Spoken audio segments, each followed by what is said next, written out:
Coelum, non animum, mutant cui transmere currunt. They change the sky, not the temper, those who cross the sea. After enduring difficult initial years abroad, learning the language, enduring humiliations, furthering my education, and securing living conditions, I was finally ready for the fight. I was in the right place, in Rodania, France, a country with rich libraries, abundant publishing, a wealth of various scholarly literature, and a tradition of translating the works of valuable foreign writers into Fruski, French, along with several other languages I had mastered.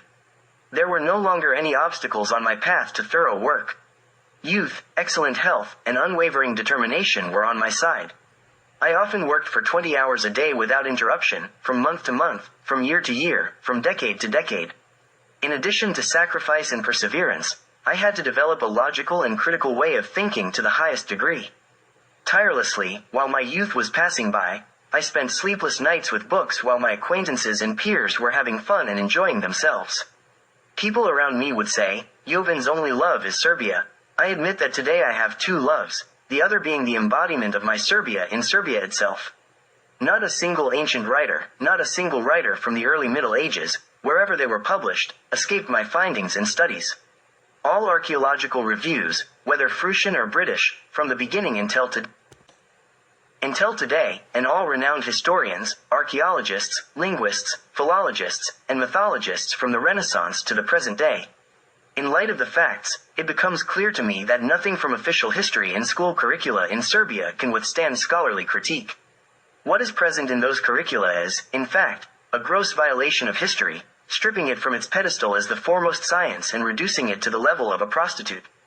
I wondered what to do. I was completely alone, but under the wings of truth. I was a solitary knight who could either end up as Don Quixote or as a victor. No one in the world, no school, no scientific institution, nobody acknowledged the existence of a different history of the Serbian people than the one presented in school curricula in Yugoslavia. Not a single scholarly journal, in any language, was willing to publish my perspective on history.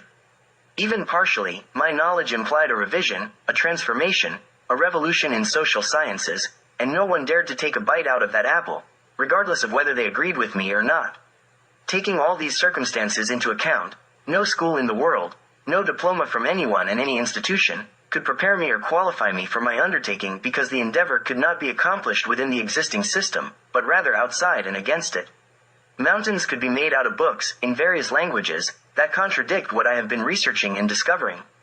A heap of proclaimed authority, to whom generations bowed like minor gods, must inevitably gather dust.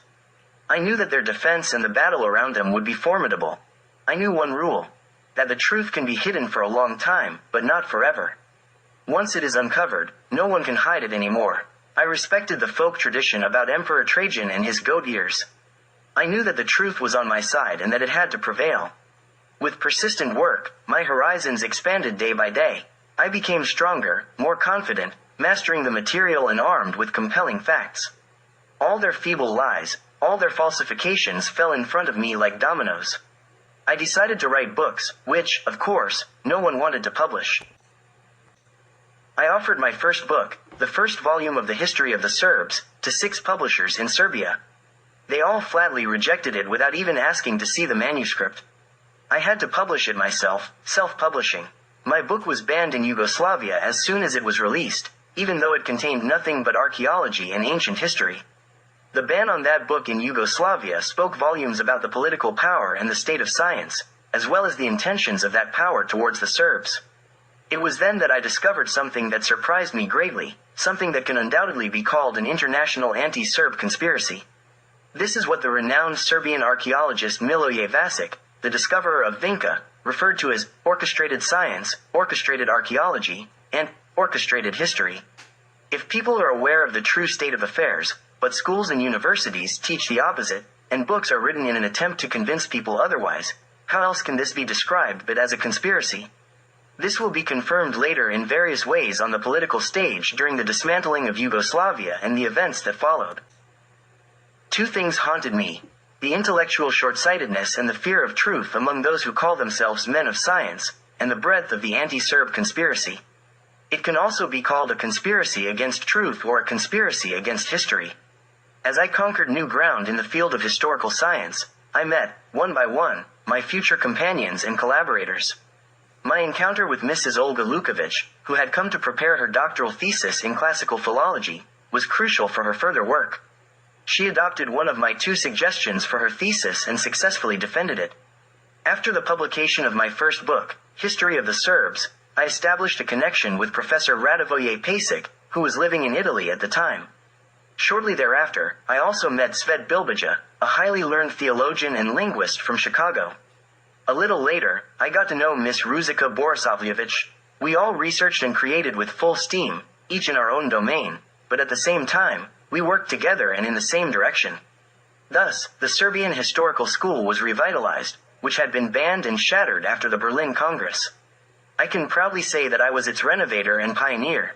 Now it has become a powerful movement that demolishes various lies and falsifications, and it has already emerged victorious in the scientific field, continuing to spread the truth.